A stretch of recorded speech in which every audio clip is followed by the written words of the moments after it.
नमस्कार, जनप्रवास सुपरफास्ट में आपका स्वागत है। मैं हूं हेमेंद्र सिंह। एक नजर डालते हैं आज की सुर्खियों पर। दिल्ली एनसीआर में वायु प्रदूषण के चलते बेकाबू हुए हालात, ग्रेडेड रिस्पांस एक्शन प्लान का चौथा चरण लागू। इलेक्ट्रिक और सीएनजी वाहनों को छोड़कर ट्रकों के प्रवेश पर रोक, हाईवे, फ्लाईओवर, ओवरब्रिज और पाइपलाइन के निर्माण बंद। प्रदूषण के चलते नोएडा, ग्रेटर नोएडा में 8वीं तक स्कूल बंद। प्रशासन बोला स्कूल चाहे तो ले सकता है ऑनलाइन क्लास। वायु प्रदूषण को लेकर सीएम केजरीवाल ने किया ऐलान, दिल्ली में कल से सभी प्राइमरी स्कूल किए बंद। पाकिस्तान के पूर्व प्रधानमंत्री इमरान खान पर कातिलाना हमला, पैर में लगी गोली, लॉन्ग मार्च में हमलावर ने बरसाई गोलियां। पीटीआई ने पीएम शरीफ और गृह मंत्री पर जताया हमले का संदेह, फवाद चौधरी की धमकी, शहबाज इस्तीफा दे वरना हदें पार कर देंगे। इमरान खान पर हमले के बाद पाकिस्तान में गृह युद्ध जैसे हालात, सेना को सौंपी जा सकती है कमान, खुफिया एजेंसियां भी सतर्क। युद्ध अभ्यास में अपनी ताकत दिखाएंगे शिवालिक और कमोरता। जापान पहुंचे भारत के दोनों जंगी जहाज, 4 राष्ट्र लेंगे हिस्सा। हिमाचल प्रदेश में टिकट वितरण विवाद से भाजपा ने ली सीख, गुजरात में आरएसएस पर होगी चयन की बड़ी जिम्मेदारी। गुजरात के लिए भाजपा ने शुरू की प्रत्याशियों के चयन की प्रक्रिया, चुनाव समिति ने हर सीट से मांगे 3 उम्मीदवारों के नाम।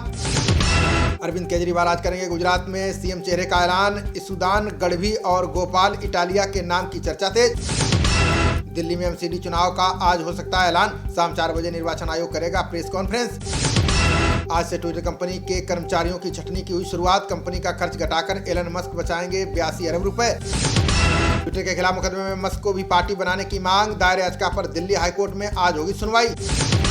भारत जोड़ो यात्रा के दौरान राहुल ने पीएम मोदी पर साधा निशाना, गलवा में शहीद हुए कर्नल के अपमान का लगाया आरोप। 20 साल में पहली बार दिवाली के दौरान घटा नकदी का चलन, रिपोर्ट में दावा स्मार्टफोन से भुगतान करने वाला बना देश। शिक्षकों के खिलाफ लगाए गए आरोप के साक्ष्य जुटाना जरूरी, हाईकोर्ट बोला बच्चों की आत्महत्या के लिए सिर्फ स्कूल जिम्मेदार नहीं। हाईकोर्ट ने सीएम आवास की सुरक्षा पुख्ता करने का दिया निर्देश, प्रदर्शन के दौरान केजरीवाल के घर पर की गई थी तोड़फोड़। यूक्रेन ने जपोरिजिया के न्यूक्लियर पावर प्लांट पर किया हमला, रूस का दावा परमाणु हादसे की बड़ी आशंका। आतंकी संगठन लश्कर रच रहा, राजनेताओं पर हमले की साजिश, सुरक्षा एजेंसियों को मिले इनपुट, हाई अलर्ट किया गया जारी।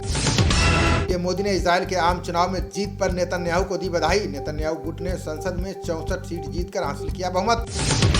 नेतन्याहू के इजराइल चुनाव जीतने के बाद गाजा पट्टी ने किया हमला, दागे 4 रॉकेट, आयरन डोम वायु रक्षा प्रणाली से किया गया नष्ट। भाजपा अध्यक्ष जेपी नड्डा ने केजरीवाल और कांग्रेस को बताया फेल, बोले उत्तराखंड और यूपी की तरह यहाँ भी सत्ताधारी पार्टी करेगी वापसी। मध्य प्रदेश के बैतूल में बस और कार के बीच हुई भीषण टक्कर, हादसे में 11 लोगों की गई जान, एक की हालत गंभीर। रांची में कांग्रेस विधायक के आवास पर आयकर विभाग का छापा, सेना की जमीन कब्जाने वालों पर ईडी ने दी दबिश। यूपी के बस्ती में बेकाबू ट्रेलर की चपेट में आए बाइक सवार, हादसे में 3 युवकों की गई जान, जांच में जुटी पुलिस। कोरोना काल में देश के 20,000 से अधिक स्कूल हुए बंद, शिक्षा मंत्रालय का दावा, शिक्षकों की संख्या में आई गिरावट।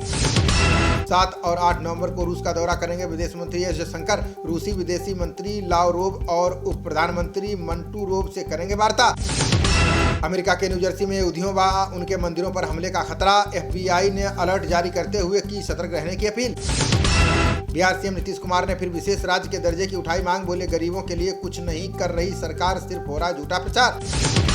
प्रशांत किशोर ने आरजेडी को बताया मुसलमानों का विरोधी, बोले तेजस्वी यादव ने अल्पसंख्यकों को कैबिनेट में नहीं दिलाई जगह। हिमाचल में आज केंद्रीय मंत्री अमित शाह और सीएम योगी करेंगे जनसभाएं, कांग्रेस की ओर से नगरोटा बगवा में प्रियंका गांधी रैली को करेंगी संबोधित। उत्तराखंड में कामकाजी महिलाओं के लिए 10 जिलों में बनेंगे हॉस्टल, और संगठित क्षेत्र के 96% श्रमिक ई श्रम के तहत किए गए रजिस्टर्ड। बाल विवाह और मानव तस्करी रोकने के ठोस प्रयास करेगी दामी सरकार, महिला कल्याणकारी सभी योजनाओं को लागू करने की जताई प्रतिबद्धता। बिजली सब्सिडी के लिए अब 15 नवंबर तक कर सकेंगे आवेदन, केजरीवाल सरकार ने बढ़ाई आवेदन करने की अंतिम तारीख। मरीजों तीमारदारों के साथ मारपीट करने वाले डॉक्टरों की रद्द होगी degree, deputy CM Brajesh Pathak बोले इलाज में लापरवाही नहीं होगी बर्दाश्त। अरुणाचल प्रश्न पत्र लीक मामले में सीबीआई ने कई राज्यों में मारे छापे, यूपी बंगाल समेत 16 ठिकानों से मोहरे और आपत्तिजनक साक्ष्य बरामद। सीएम योगी ने खाद्य प्रसंस्करण उद्योगों को बताया किसानों के लिए जरूरी, बोले उपज का लाभकारी उपयोग होने से निर्यात की अनंत संभावनाएं। मध्य प्रदेश की मंत्री ने की दुष्कर्मियों को सार्वजनिक फांसी देने की मांग, उषा ठाकुर बोली ऐसी सजा से दूसरों को अपराध करने से लगेगा डर। सीएम योगी ने श्री राम पुरुषार्थ रथ यात्रा को दिखाई हरी झंडी, अयोध्या से बक्सर होते हुए नेपाल के जनकपुर धाम पहुंचेगी यात्रा। COP 27 में विकसित देशों से कार्रवाई की मांग करेगा भारत। भूपेंद्र यादव बोले, जलवायु परिवर्तन से लड़ने के लिए भारत तैयार। सुप्रीम कोर्ट ने लाइव स्ट्रीमिंग को संस्थागत बनाने की बताई जरूरत। का एक समान मंच से सभी अदालतों की कार्रवाई को जान सकेंगे लोग। CM अशोक गहलोत ने मोदी सरकार को बताया फांसीवादी। बोले, जहां भाजपा की सरकार है वहां जेल में है लेखक और पत्रकार। चुनाव में मोकामा और गोपालगंज सीटों पर 53% मतदान। यूपी के गोला गोकर्णनाथ सीट पर 58% दर्ज की गई वोटिंग। हरियाणा की आदमपुर सीट पर 75% से अधिक हुआ मतदान। ओडिशा के धामनगर विधानसभा सीट पर 67% दर्ज की गई वोटिंग। अखिलेश यादव ने उपचुनावों में फिर अलापा गड़बड़ी का राग। बोले, भाजपा की सत्ता लोलुपता के कारण कहीं भी निष्पक्ष चुनाव संभव नहीं। CM हेमंत सोरेन ने भाजपा को बताया दलित और आदिवासी विरोधी। बोले, आदिवासियों में संपर्क की बढ़ती लोकप्रियता से घबरा गई है भाजपा।